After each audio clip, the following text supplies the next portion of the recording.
Wow! Check out this place! This store is the perfect spot to get an instrument. All of these instruments look kind of similar. They all definitely have something in common. Do you know what it is? Yep, these are all instruments from the string family. Let's explore some more. I bet we'll find one that you'll like.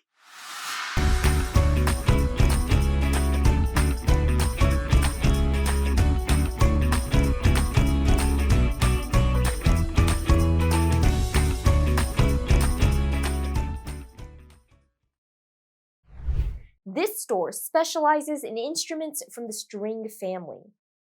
What is a string instrument? Exactly.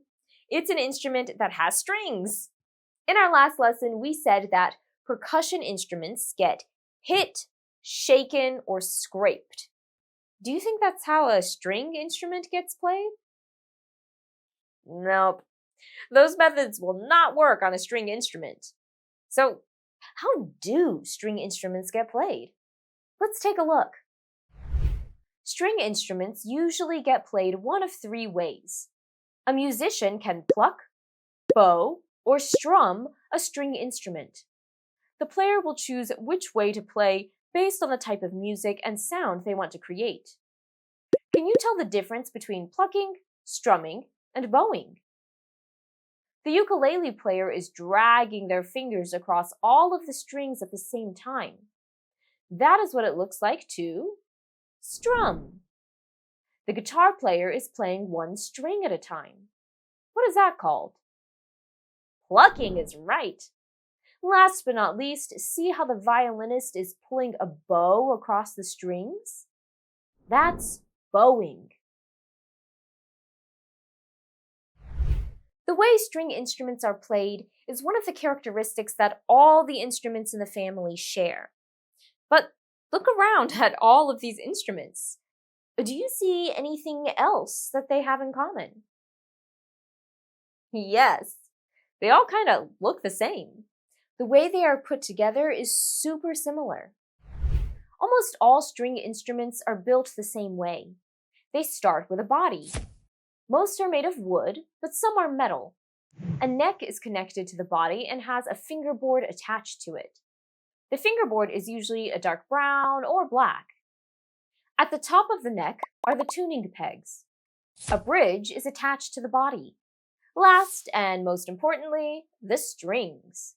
They are wound around the tuning pegs at the top of the neck and on the body of the instrument. Musicians turn the tuning pegs to tighten the strings so each one plays a certain pitch. As the strings get tighter, the pitch gets higher. Pause the video and label the parts of a string instrument in your guided notes. String instruments come in all different sizes. They range from ukuleles and violins on the small side, to medium-sized guitars and cellos, to the double bass that is around 6 feet tall. You have to stand up to play it. Why do you think string instruments come in different sizes?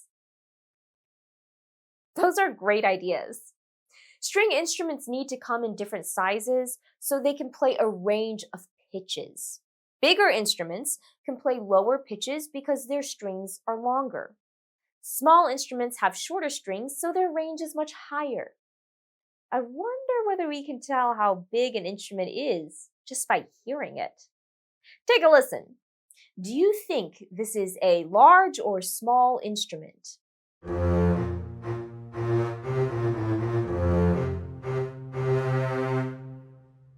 What do you think?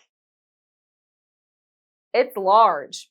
It's the double bass, and it can play very low because its strings are so long. Just the strings are almost 3.5 feet long. A ukulele is much smaller, so the strings are much shorter, less than 2 feet. How do you think its pitch will compare to the double bass? That's right. It's a lot higher.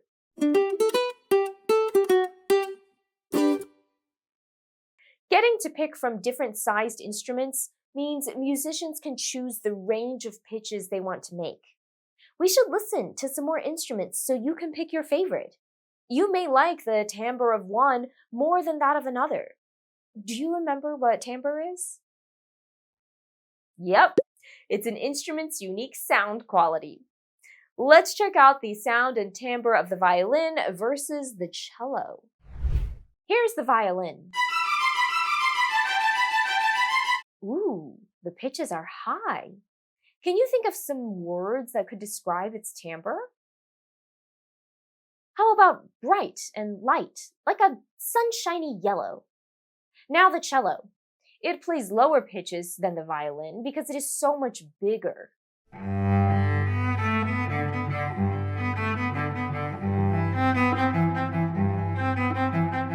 How would you describe the timbre? Rich and mellow, like a deep purple, come to mind.